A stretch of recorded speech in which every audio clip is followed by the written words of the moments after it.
Welcome to Lady Audacity. It's Alex. And Amanda. And we have a very, very special guest today. With everything that was going on, we knew we had to get someone who is literally a pro when it comes to PR and consulting. Mm-hmm.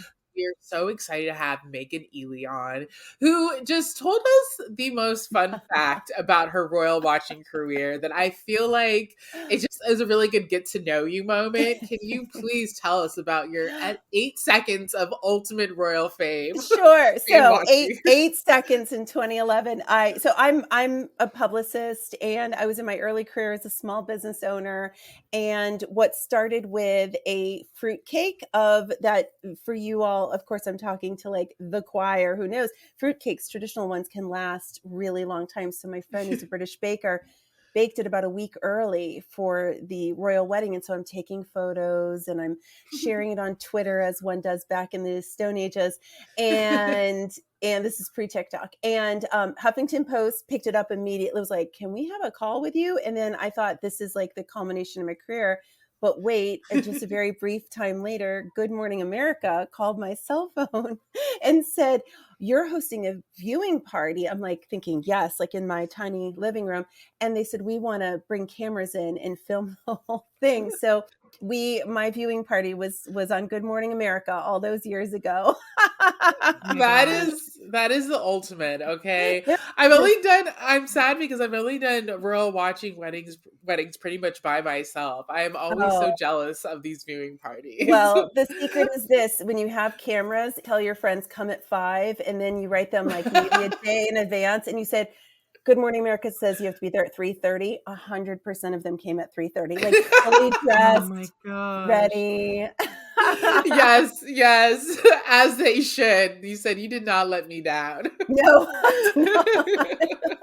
So needless to say, you have the royal watching background, but you also have a PR background, which is something that Alex and I, we come at it from the royally obsessed point of view, but you're bringing this whole new angle to our conversation today, which I'm so excited about. Yes. So I'm so thrilled. It's a real thrill. Can you walk us through your like professional background? Yeah, absolutely. We know you're obsessed with the royals already, but yeah, Yes. that's already a tale I've had since I was about 8 years old. But the publicity itself, I've been since I watched Fergie's wedding like live as a 5-year-old. Oh, so that's like awesome. I'm that old. But anyways, no, my background is in public relations. I went to school for it many, many years ago. I actually started in PR because a career test told me I'd be good at it. And enough people said, that sounds like a good job for you. And so I once I finally figured out what it was, I agreed with said test and went to school for it. I got into the world. I had an equal draw from PR, which I love the academics of it, but also in the world of weddings. So I kind of did a bit of a zag when I thought I was zigging and jumped into the world of the wedding industry for a bunch of years and said, listen, I still want these PR projects too. And so the people, as long as I was selling, they'd let me do that. And so over the years, I continued in that route. And then 15 years ago, almost to the date, I opened my own wedding publicity firm. So the firm, it's a little age, it's not a firm, it's a little agency, a little boutique agency, small group of us. But we do PR in the wedding and events industry. So as you can imagine, the 2 royal weddings were literally our Super Bowl. Like the amount of press we did around that was maddening. And so I've done that for years, 15 years as a practitioner. And I also taught for a lot of years at VCU as an adjunct. So here in Virginia, I taught PR intro, theory, writing, and events as well. Oh, that's really cool. Yeah, it's a fun job. It's kind of a made up job. So so is TikToker. I mean, I don't know. Yeah, I love it. Can never explain it to our families, but it is a thing. No. So no. Obviously, we had to bring you on because everything that is going on right now with royal watching. And specifically, since we've been talking about, the William and Kate and the wedding, here we are, 12, 13 years later, and everyone is like, where's Kate? And thinks even that William could have done something bad. But what we do know is he did at least seem to sign off on throwing his wife under the bus for what we're now calling Photogate. So yes, lots of gates in the last couple who would weeks. have thought in 2010? What have your thoughts been, as someone who is in consulting and stuff, about what's going on behind the scenes and where specifically you would have been like, oh no, this shouldn't happen? Oh, absolutely. I mean, you start at the very beginning now, strictly from, it was about mid-January, right? Around the 17th or so, when the first statement came out. Here's where the PR part of me died, when they said planned, when they said it was planned surgery. And I thought, maybe that's true, because plan means a lot of things, but I think it was tied to, it was an immediate look at it. And I talked a little bit about this, how we connected, of course, on Reels and stuff, is immediately it screamed press agentry model. It said, this is a one-way communication and you are not even considering the end user. And it's so antiquated, as you all have shared. I mean, I don't need to rehash all that. It goes back many, many decades. But the minute they said planned, which I'm not saying is a lie, because planned can mean a lot of things, but I thought, oh, they're trying to create a narrative that people are just going to be poking holes in. And it was day one. What do you mean plan? What do you mean a ton of, like, we're picking, without a lot. And of course, following up immediately with another announcement, it was day one. There was never a point where they made any right moves. And I wish I could say I was sorry. And like, I didn't expect her to be thrown under, this bus here, but that it was the start for me. It was the verbiage. It was clear. Communication's going this way. And what we find with the models of PR is really two-way communication is the only way to go. And they were not on board for that. Yeah, that's very true. Mm-hmm. Yeah. No. When I think that initial statement, Alex and I have talked about this. It was so wordy. I immediately questioned, there's 4 paragraphs here to explain something that I think that should be very simple. So what was your take on, they were throwing, it felt like they were throwing a lot at us, but at the same time, there was very little actual information. Yes. Why don't I just keep saying things out of my mouth and hoping it's enough to like go through? And if you think about, I say the Queen, I mean, Queen Elizabeth, of course, Her Majesty for that. But when she was not well, and it was a very simple statement of, what it wasn't very long, and it was powerful. And this is what's happening. The end. Anytime you see a divorce announcement, which has happened a few times, at least in my lifetime of watching Royals, it's quick, it's to the point. I felt like, the person in class, and I had this with my students too, they raise their hand and it's just garbage over and over again. You're like, but what, do you think this counts as an answer? And in the answer for these guys is I felt like they did. Mm-hmm. Yeah, that's true. Because I mean, when you said about the planned and how people are poking holes in their own statement, because they said they had to cancel engagements, it was like, well, how planned was this? Sure. Like, you had engagements set that you had to cancel. Yeah, from the get-go, it was kind of like, you're lucky, at least then in general, that not a lot of people outside of the royal watching community really pay attention to these things past the headline. I feel like that really got them through for a very long time. And then we had William pulling out of Constantine's funeral, which was where suddenly the conspiracy theories really came at us. Well, from the very beginning, it was kind of like, this language is, I'm already mistrusting you. I mean, they already had some things against him anyways, but they started off, I mean, look at Charles, not a lot of questioning with him, because he's like, these are the facts, ma'am, and keeping it like that. So they built on this distrust. So a lot of things that people would have let pass just didn't pass because of their language.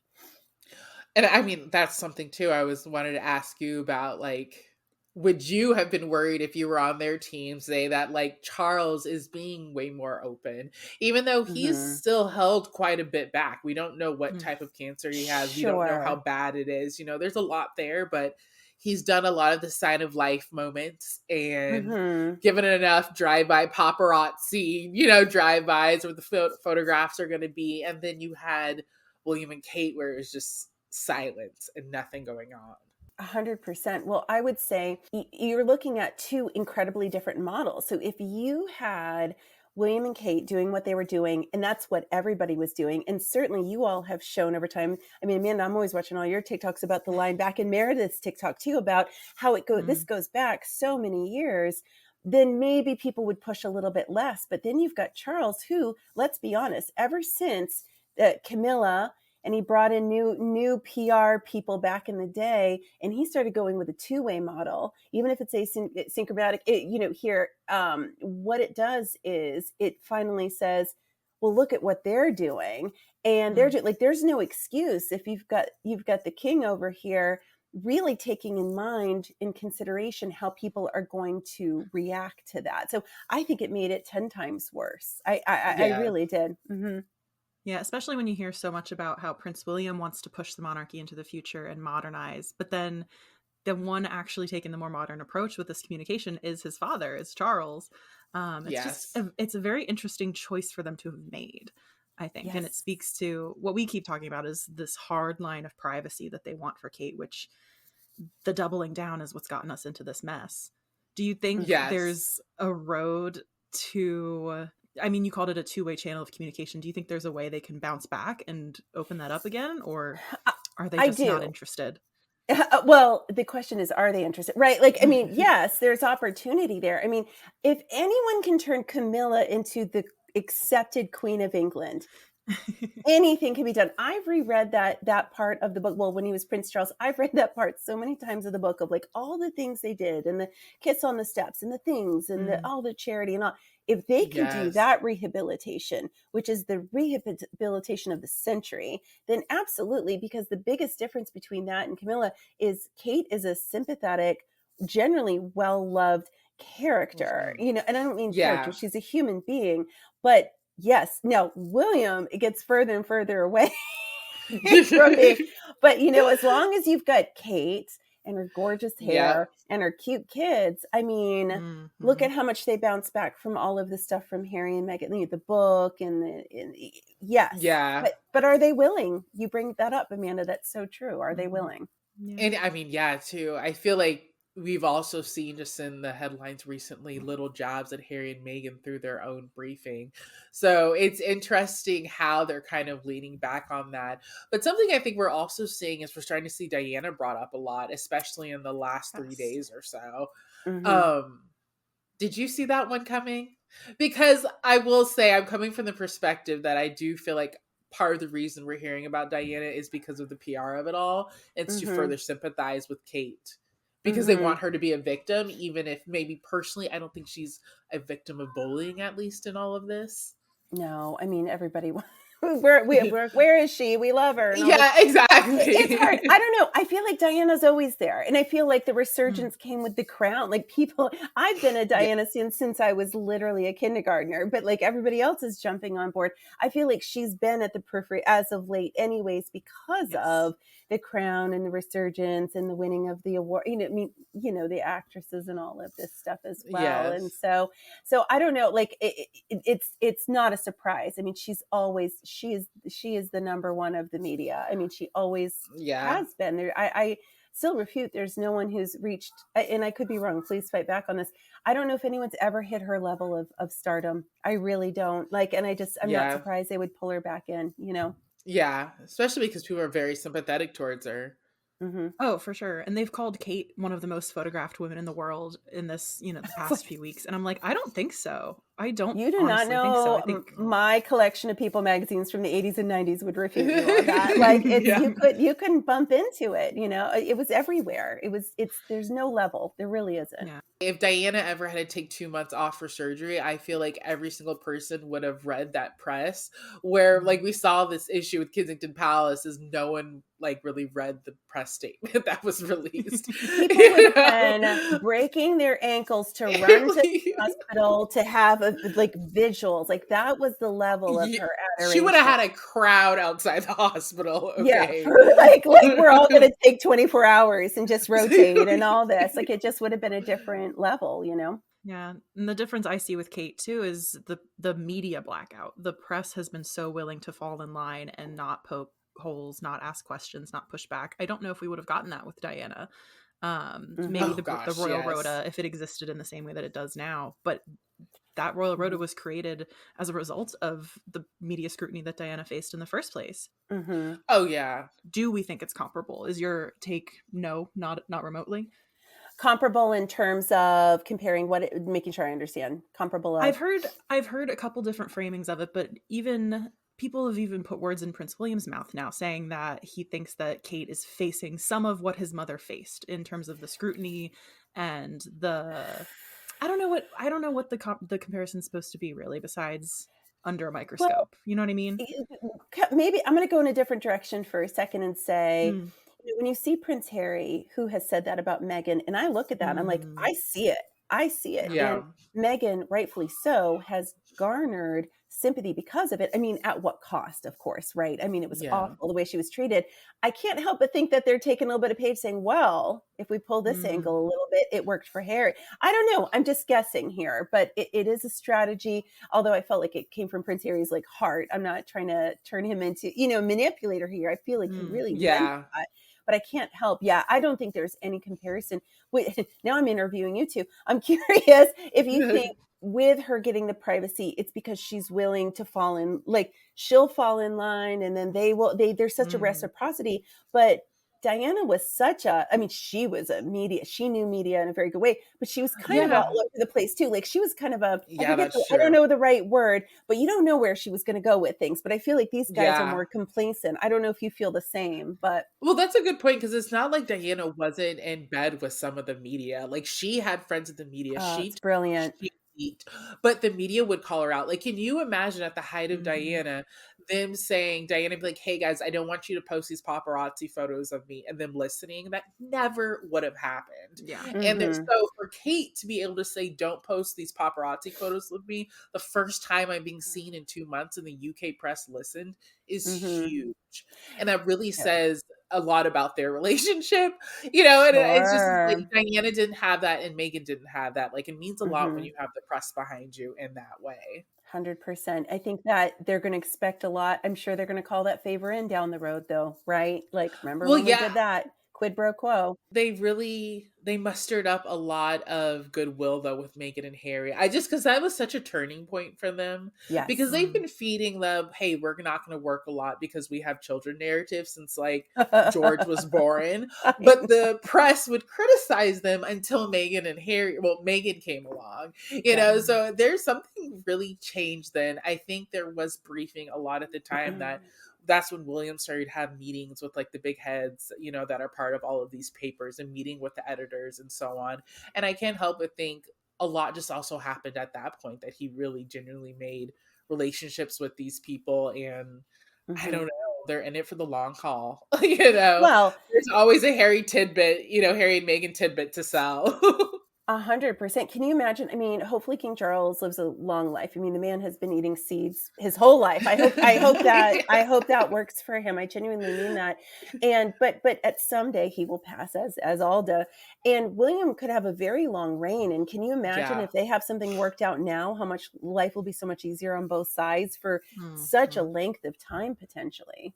I mean, they would be a lot more popular too than Charles and Camilla. So it's kind of like, there's this invested interest in the royal rota to keep these people afloat because they are all royalists at the end of the day.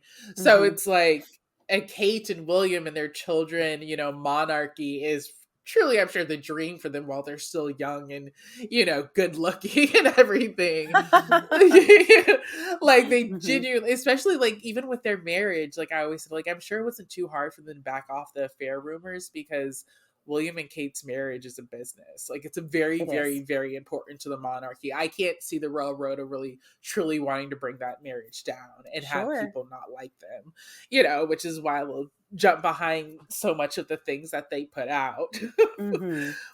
I mean, and speaking of like things putting out, since this stuff has really gone mega viral and just has been everywhere, so, Kensington Palace did brief to the Sunday Times, I think it was like about 5 days ago or so, that pretty much that they weren't going to be doing anything different when it came to their PR in response to all of this like noise saying we're against it. But everything seems to not be saying that. Or is it just, am I being ignorant and just wanting to make something out of nothing? But like, I mean, the latest visit to Windsor Farm, the little market or whatever, I feel like it's pretty obvious that they wanted to be seen. And I'm sure they wanted to be seen in response to everything going on. Because I saw someone saying that, like, maybe they didn't put out, an actual video of Kate as a sign of life because people can't trust what Kensington Palace will feed them. But I also feel like it's more like they think they're above all of this noise and they want to at least seem like they are. I mean, it's all a control move. It's the chess pieces for these guys. It's like we're gonna say it's this, but but then we're gonna go do something a little bit different. But still, when you look back at it, you're like, oh, they really controlled that situation beginning, middle, and end, didn't they? So, yeah. And I know the rest of us, well, I'm sure you all are exhausted, right? After all the last like 2 weeks, but I think the rest of us are still like, well, what is there more? And it's like, no, I don't think there's more. I think that's all there is, you know, and it was stealthy. It was, I thought it was, I mean, and that's why, well, to the question you asked about, can they bounce back? And I'm like, aren't they already in the middle of a bounce back potentially? Oh, that's very true. We're already seeing it. I mean, I think, for example, we've had the news release that someone tried to pretty much breach into Kate's notes at the hospital. Since that news has came out, I do think, you know, that's terrible and unfortunate. It seems like she unfortunately always has issues when she goes to the hospital. And I feel so bad for her. That girl does not have a good track record, or at least the hospitals don't have a good track record with her privacy. I mean, but I can't help but think there's a big reason why this story is going to be huge news right now. And it's to further victimize her and actually give a situation where she's a victim right now. And then we have most recently today, they released that she's been working on a new project while she's been at home. Again, is it crazy to think this all feels like a response? Absolutely. I mean, it's what they say. I always say communication. You're never not communicating. I learned that from a professor in school 20 years ago. You're never not. You're always communicating. And it's not always what the words and what the message, but how you're doing it as well. And this is the perfect example right now of that. 100% is it's your words. It's building up this victim. So, you know, that's why they lay the blame on the photoshopping on her, because she's the easiest mark, because she's the most loved mark. You know what I mean? Exactly. Like she has the most social credit, right? Well, maybe her kids. Yeah. So you could be like, well, you know, Charlotte was playing with Photoshop over there on Canva and started, you know, I don't know. But you know, they're creating this victim. And now they're just trickling out. And what they're sharing is so basic that you can't poke holes. I mean, it's the most basic information. So you can't, you know, before it was very measured, but it was poorly done. But now it feels like they're almost getting into this asynchronous, okay, maybe, I don't know their polling measures. I know Queen Elizabeth started polling privately after Diana died, and she really screwed that up, right? As seen in The Queen, right? But I don't know what private polling they're doing. I'm not privy to that. But it's you can tell they're dripping things out, and they're finally considering the end user and say, well, you can't poke holes through she's working on something about children. You're like, okay, you know.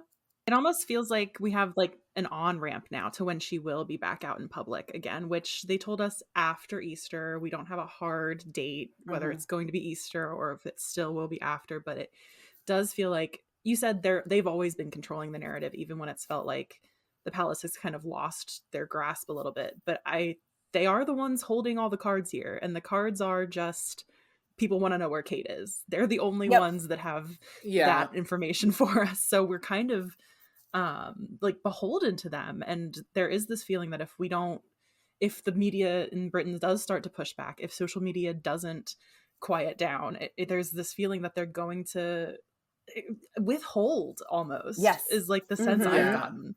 Yep, we're going to be school children, just like they're withholding from us. That's like, kind of the feeling. Yeah, absolutely. Like tisk. Can you explain, from your perspective, why the Photoshop picture is a big deal? And it's not just your everyday gal, you know, editing on Facetune and popping something up on our Instagram. By why, if it's true, Kate did edit this photo, why it's a huge deal that she did these edits. Oh, huge deal. It's a mega deal. Like in my world, I mean, it was with joy I explained this to so many people. I'm like, you have to understand, every media outlet, they're ranked, right? And there's different people who rank them, some more reputable than others. But typically, Associated Press is at the top. I mean, Associated Press is global. It's in over 100 countries. It is known as the most accurate, known for least biased. I mean, it has been around almost 200, in mid-1800s. So this is not like we've just rolled out and this is our new, this is their basis. Everything about what they stand for is, and I looked it up. I'm going to read it because I have it. I saved this just in case this came up. It's ensuring the public has access to objective, accurate news and information, the end. So that's what they're known for, accuracy and objectivity. Like there's as limited bias as possible. When you look at journalists in the purest sense, it is Associated Press. Like in my own world, if we get Associated Press, like time to take off the rest of the day, the rest of the week, because that's a big deal in our world, because not only is it picked up, but then it gets circulated to all sorts of places. And so this is the tippity top. There is no comparison. I mean, there are ones who are similar in that orbit, but there's no other. So the fact is, they have the highest standards, and they're not going to use anything digitally altered. Now, don't get me wrong. They're cool with some cropping. They're cool with, if you go to like a grayscale, like there's some things you can do. Like I was looking up to make sure I was fully, it's like dust on the camera. Like you can adjust those sort of things. But any sort of thing that proves any sort of manipulation is out. And what was fascinating to me, one, is it's literally the most reputable of, like, you're getting a spanking from the number one with this. But the other thing is, not only is at the highest standards, but they didn't say, it was interesting because they didn't say what was manipulated enough. Because you're like, well, if you do a little bit here and there, because there are people, but when you've got a public figure who puts something out and they say, not only is it a kill order, which, by the way, I don't know, you guys feel, I feel like that was the most dramatic, like that's like the most dramatic Like I love, wedding PR is not dramatic. So when this comes out, I was like, this is amazing. I'm going to sit on this for a second. But give Andy the camera. Yeah, because it is the number one, and it's for accuracy, and it's going to be objectivity. So if they're sitting there saying, hey, listen, I don't care who you are. I don't care who your grandmother was. This is going to be a problem. And then the fact that, and they had no reason to share, but what made it so? Was it who cares about the sleeve a little bit, but is there enough there? So that's what the big deal was, is it's the number one. There's no bias. They don't care who you are. I mean, if the Pope went and photoshopped themselves, like they're going to be like, you're out too. Like, I don't care who you are. So that's why it was such a big deal. Plus it was a crazy name to call it. So dramatic. I loved it. To be able to make a TikTok about it, because I'm standing on TikTok and they're famously censoring words now, and I'm saying kill notice. I'm like, am I gonna get taken down for this? But it's what it's called. So the one thing that I noted too was Kensington Palace left the photo up, and I thought that was very notable. They didn't amend their tweet. They didn't take the Instagram picture down. And I thought that was so telling about the motivations here for getting this picture out. Once the statement came out that put the blame on Kate, said she, like many amateur photographers, likes to experiment with photo editing, which, okay, whatever. But there was also, I think it was Roy Anika got for the Times, a quote from Kensington Palace saying, the princess just wanted to share a nice image of her family, like just glossing over the fact that it was manipulated and it was editing. And there just seems to be this deliberate ignorance in the fact that they are writing history and that this picture is going to be in the history books, or it could be someday. They're viewing this as a family photo, which I think the scale of that is so amazing to me, that's the room that they're still operating in. And it goes back to, you're always communicating something. And so not removing the photo was doubling down. They're not saying, they're not admitting defeat. And I mean, I think we can all look at it now. I mean, even my husband, who has had 15 years of listening to me talk about that. I mean, 17, I've been with 17 years. He's been through all of it, even the viewing parties. And, for him, he's a designer, UX designer. He's like pointing out all the, I got a picture of him showing my 11-year-old, you see, this is where they, so it was so amazing. You're like crossing over into my world, but it's them not doing it. So it's communicating, saying we stand by it, even if it is, it's not, they don't think it's as big of a deal. So I 100% agree with you. And I mean, everything about what they've been saying is, it's not that big of a deal. It's which I think is what really drives me crazy, is because so what if she did? We're stupid. What if she did? I know. I used this in a talk a few days ago. I actually used it as my opener because it was just so fascinating. And I said, when you've got publicists, like people on, and I use TikTok for all my references. So I'm onto saying, this is the worst gaffe of PR in the history of the royals. I'm like, listen, there used to be a king eons ago who like lit off with their heads, and you're saying this is like a worse PR problem? Like, this is a big deal. Yeah. Well, exactly. It's just like Kate, like they're saying like Kate knew people would be poring over this photo. So she was like, I'm going to Photoshop it, you guys. I know everyone's going to be looking at this photo, so I'm going to Photoshop it. And like I said on our TikTok live, I refuse to believe Kate is that dumb. I refuse. Well, I know she's not. Stop telling me that. Well, also, all I can think of is I've had my gallbladder out. That's it. Like no big surgery. But when I was working in bed, I would sit my laptop on my abdomen. I'm like, there's no way she's in bed photoshopping this, resting it on. I know, because that would have took I'm like, you got, there's just so many questions and so many holes in that story. And I love that it just seems to be like generally acknowledged that it's not true. People are like, there's no way, which I feel like is why part of the they threw her under the bus story has kind of ran, because people don't like seeing that. They don't like seeing a pattern, especially with Kate. She so far is the one who has broken the mold and broken all those patterns when it comes to wives marrying and not having a good time. So it's like, for her to be getting that treatment, I do think kind of it scares people a little bit. I just know that if it's any truth to the fact that William and Kate kind of do their own PR sometimes, that I know Kate is like, they love me, darling. Like, you try to throw me under the bus and they're dragging you right now. You guys, well, you tell me again. I'm not trying to interview you, but like, I'm curious. Like, I think Diana had more of an instinct for the press than those two do. She was more savvy in the ways of the press than these two, who are far more there. I mean, not they aren't all sheltered and rich, because they are, but I just felt like Diana had more of a sense of it, you know?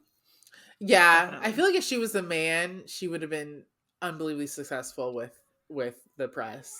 I feel like being a woman, unfortunately, and being as savvy as she was, kind of got her. But oh yeah, she was really good with it.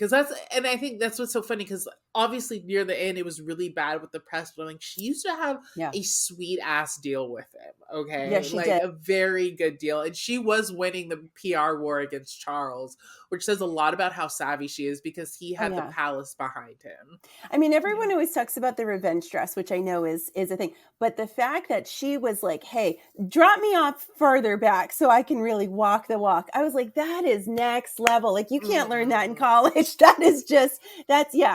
I just don't think that, I just don't think they have the same savvy as, It's definitely a different style, or like a different font when we talk about Will and Kate's, because I mean, I think the protecting Kate even in throwing her under the bus, there was this layer of protection for her, calling out the fact that she, is just a mom wanting to make a nice picture for her kids and she's recovering, all these things. I do also think we pivoted pretty quickly from, being defensive, saying it was just Kate, she's just a recovering mom and she wanted this nice picture. We also pivoted to blaming social media very quickly and calling out everyone asking questions as the ones causing a problem. And that's something that has not stopped. And I mean, I even reached a point with it with the TMZ video and the body double conversations. I'm just like, enough. You guys sound cuckoo. We all want it, but it's not it.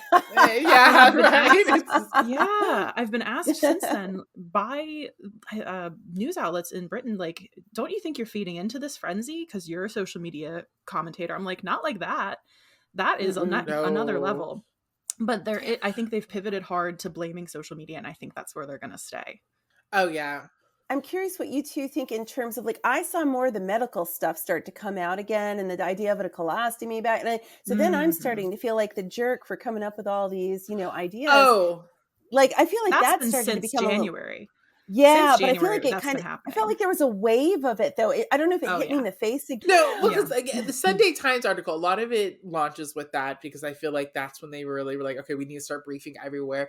You've got a little bit of Rebecca English recently, and the day after she went to an engagement for William, suddenly having an exclusive. And a lot of them are touching on that same thing, like, if you really knew what she went through, you would feel horrible. They're just downright saying that. That's what they're saying. And I feel like it's another way to victimize Kate, because I said this before, it's like, just because she's stressed doesn't mean she's being bullied.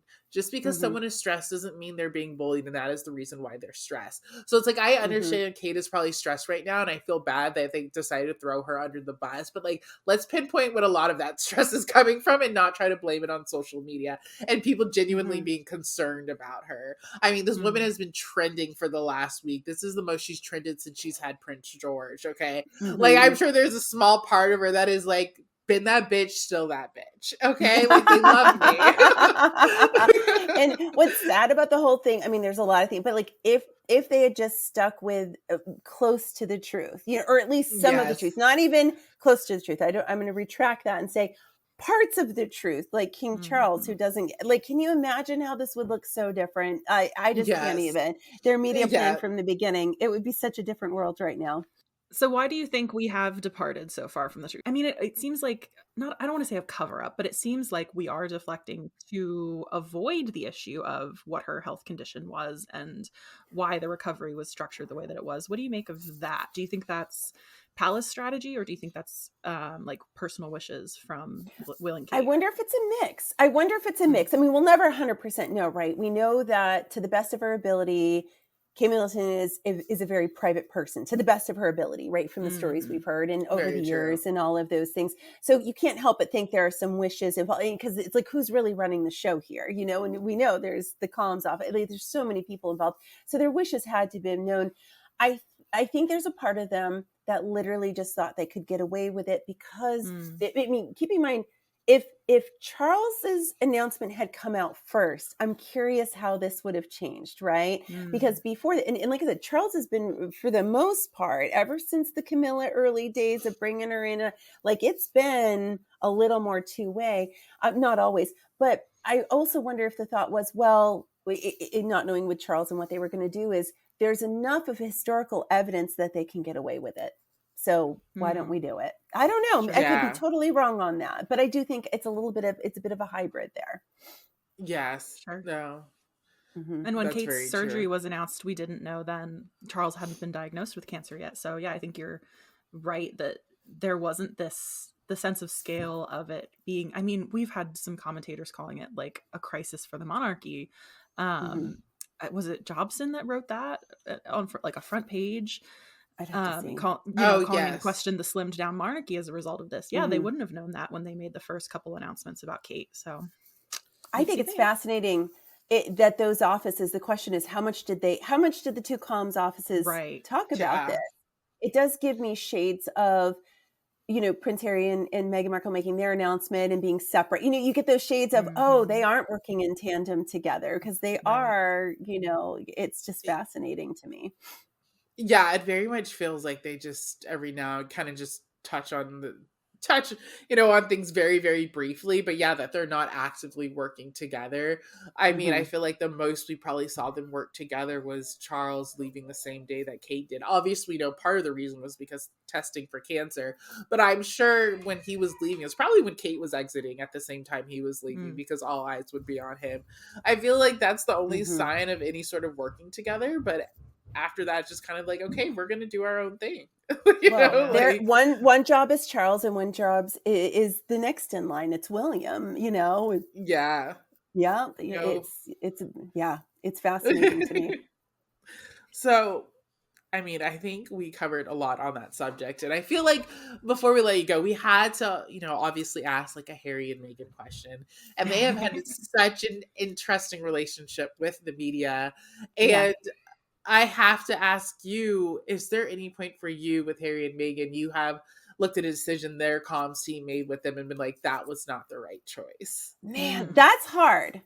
Because first of all, I don't think they've made a lot of bad moves. I think they have a lot going against them. Like the media, they could have been perfect, pitch perfect, and they were always going to be. For them, what's different is the reaction of the press does not relate to the quality of their PR strategies. You know what I mean? It's not fair. Yeah. I mean, Kate and Will, you know, it's not fair. And that's such an interesting question. I would say, can I answer it as kind of here's my personal, and then here's like my academic thought. That's okay. I'll keep it short. Yes, please. My academic answer is me not knowing the behind the scenes, not knowing that family, not knowing all the things. I would say when it was a rush job to get their announcement out that they were leaving, and with all that I've read, I understand why they did it that way. I'm not poo-pooing it, but it was not a coordinated effort. A lot of what they said was later, it wasn't retracted, but and that's not. They walked it back. Yeah. Yeah, they did. And that's not fun to have to do that. And when they use the words about the financially on our own, I'm like, wait, Diana did leave you $10 million, right? I mean, I know all the money in that. Listen, this is me from someone who does not have $10 million or anything close to that. So I don't know what that was. So I would say that is what I would say academically. If I may say something, oh gosh, I can't believe I'm saying this out loud. Like I'm stressed out saying in front of you too. I'll give you one then when you're done. I'll give you mine. Okay. No, I think I would feel better. Let's all I'm share. a little stressed out, right? I'm like, I'm a little sweaty right now about talking about this in front of you too. But it wouldn't be true if I didn't say, like, when I watched their interview when they were engaged, and they go on there and they're beautiful, and she's just so much better on camera than Kate was. But like we expected that and all that. No. But when she started telling the story of, I didn't even know who he was. Now, it's hard. I have a bias. I've been watching this stuff since I was a child, but I didn't know who he was. And my first question, like when someone's like, oh, it's Prince Harry. And her first question was, is he nice? I'm like, girl, that was not your first What? That is not you're like, holy crap. No, so I felt that. Now, am I calling her a liar? Absolutely not. I'm saying she was set on building a narrative from day one. And there are going to be some people who look at that and think, like, it was a little too girl next door. Yeah, it was like, and I was like, who? What do you mean who? Girl, that's Prince Harry. Listen, all right, girl, be quiet. I know. I am not like, I don't watch football. So someone might say someone really famous and I'll go, who? And there's legitimacy to that. But like him.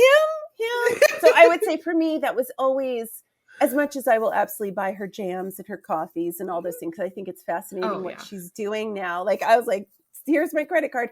I do say that set a weird tone with me personally from a PR standpoint. But now I got to hear Amanda, because I was like nervous, y'all. Well, those are fabulous. You brought that up because with Meghan, she is such an aspirational person, and that's the reason I'm so on board with her lifestyle brand, right? Yeah. But the word I always come back to with Meghan is curated. She's a very curated person from her home to her style to her public image, and that, like you just said, has been present from day one. She's always prepped.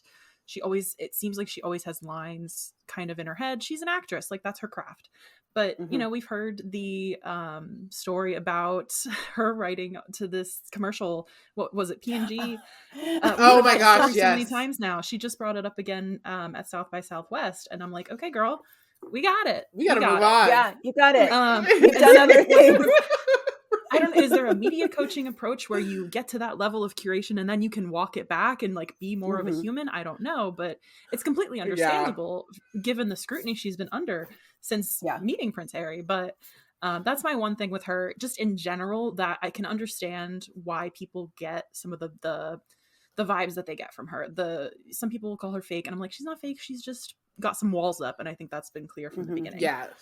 Yes. But I'm the one like PR moment that I question now, like not question, but I have thoughts about it. Going back to their car chase in New York City, when they announced that, they came out swinging. Yes, that was going to be mine. That was going to be mine. No. Well, then I'll let you take over then. But the Diana that was a runner-up for me. Yeah, they were ready. Well, like you said, they were so aggressive about it, and I just think it's one of those things. Like sometimes this is okay. Ooh, sorry. Now I'm getting a lot of things. I'm getting sweaty. There was a Deadline article. I'm like, oh my god, I'm saying this about this. I'm gonna be Meghan and Harry fan card taken away. But there was an article in Deadline that pretty much was talking to people that formerly worked for them, and they said one of the things with them, they can be like very tough, my way or the highway. And sometimes I can't help but think that poor comms person, I know how to be like, Harry, this is too emotional. Like, Harry, we're saying, like, we're using car chase. Like, we're using very aggressive language. People don't like you guys. They don't trust you. And they're going to want to poke holes in this story. And that's exactly, what they did. It's just like, it's too aggressive. It's too emotional. Maybe like, hey, like that's one of those statements that probably should have been like 3 sentences. Just to alert people that this happened and then let people investigate from there so the true story can come out and can be judged for what it was. But know that you were scared and you were followed to the point that the police had to intervene. And Meghan, you brought up the press reaction to Harry and Meghan is always, it's the same level, right? They're always ready to clap all the back, time, ready guns to debunk. blazing. And they bring up Diana and they immediately get slapped down for it and told, how dare you use her memory in that way. But with Will and Kate, they're praised for doing it. We stretch the truth to make it line up when we compare Diana to Kate. And it's just the communications process there is so fascinating. And 5 years ago, if you had told me this is where we were going to end up, I would not have believed you. No. And I agree with you. I feel that there's some sort of transactional relationship, right? And you've got Harry and Meghan. Their tether's been cut. They're the cowboys in America. You're never going to get anything from again. So whatever, like we're just going to go after them. But we could still, because the Rhoda doesn't exist without the Royals, and the Royals barely exist without the Rhoda. And so they've got to keep this thing, going. And no, I think when you bring up the whole emotional and the car chase that was like 10 miles per hour, or wherever it was, and what I always tell people in the publicity world is how you say things really matters, because the more emotional, the more out of control it is, no one's going to listen to the words that came out of your mouth. All they're going to react to is how you said that. And that was like perfect example. You guys made me feel so much better, because I was like, you bring this up because I know you two, and I have watched enough content from you two that I've developed a pretty serious empathy for those two directly from you two, and I'm not just saying that. And so I was like, oh no, I don't want to jump. But it goes to show that everyone makes mistakes. I mean, it's just like the fact Meghan launched her Instagram and we've seen nothing else from that damn brand. I'm sorry. That's just me being resentful because I'm so excited, but also like, ma'am. The fact that I don't think there will be an influencer marketing campaign, I'm going to hold that against her. No, oh my God. So I tried to not really start a rumor, but I posted on Facebook. I said to my friends, I said, listen, because they know it's been a week, because I get so many texts, because everyone knows I love this stuff, right? And I said, if this thing turns out, this is before, Amanda, I saw your TikTok on, like you were running through all the paperwork and I was like, oh my gosh. But before that, I thought, it sounds like a wedding venue, which would never make sense for them because the privacy. But you can imagine in my world, we all exploded for like 30 seconds. We're like, can you imagine? Like then the worlds have crossed. I've been waiting 43 years of my life for this. That'd be amazing. Okay, like get a wedding there now. It would never happen. It would never happen. But it was like 60 seconds of my life that I was like, oh my God, what a delicious thought. But off to jams and coffee and linens or whatever we go, and I like that. Jam. I like jam. I want the coffee. I Cheese will. board. Hello. I know when I did. See, we have to figure out like whoever the next event is. I've only done the 2 viewing parties, and when we did I did the Harry Meghan viewing party. What I did is I used, Kate Middleton's. I promise this is all going to come back and make sense, but Kate's family's party store, right? So I bought from their store tons of stuff, as if Kate Middleton was wrapping it herself. I had it sent to Ireland you to might my have friend. Kept them afloat that year, to be honest. There you go. I did. I bought out all of their like Union Jack stuff, and then my friend from Ireland sent it to me because it wouldn't come to America. So my thought was when it came out with like the coffees and the food, I'm like, what can I host and have buy stuff from it and just make it all up. I'm a purist at the end of the day. I like a theme. I like a party theme. Maybe the next viewing party should be for when Kate comes outside again. Oh my gosh. They've been saying Easter Sunday, and I kind of believe it because I think they're at the point too, they want to lay this to rest. So they would actually force just Kate have to her go come outside out before the break. Yeah. Well, guess where I am going into Easter? I am on a plane, British Airways, to London for the week, but I don't get there till the 1st. I'm like, woo! I was like, we're sending you out on the ground. Yeah, the microphone. I'm here running over. I'm so jet lagged, but I thought I was so close to getting a sighting, but then it's like, well, I mean, so close yet so far. I land on Monday at 11 a.m., so I miss all the hullabaloo. Oh, yeah. That's exciting. exciting. But thank you so much for coming on. This was so fun. A total delight. We spilled secrets and everything. Oh yeah. And I feel like therapy too, so it's like I'm feeling real good right now. Get it off your chest. A good vent sesh. Yes. Thank you so much, man. And just like let the people know where they can find you. Absolutely. You can find me over at ofdconsulting.com and also OFD Consulting. I always say send them over to Instagram. If you find me on TikTok, I'm literally watching, I'm watching Amanda and cat videos. So like I'm not doing a ton over there yet. So you can find me, but what am I really doing over there? So, but yeah, ofdconsulting.com. Thank you so much again. It's truly, truly been a pleasure. Oh, thank you so much. And it was so fun. Thank you for everyone for listening. And we will keep our sightings out for another Kate spotting. I'm sure she will come hither soon. Pinkies up.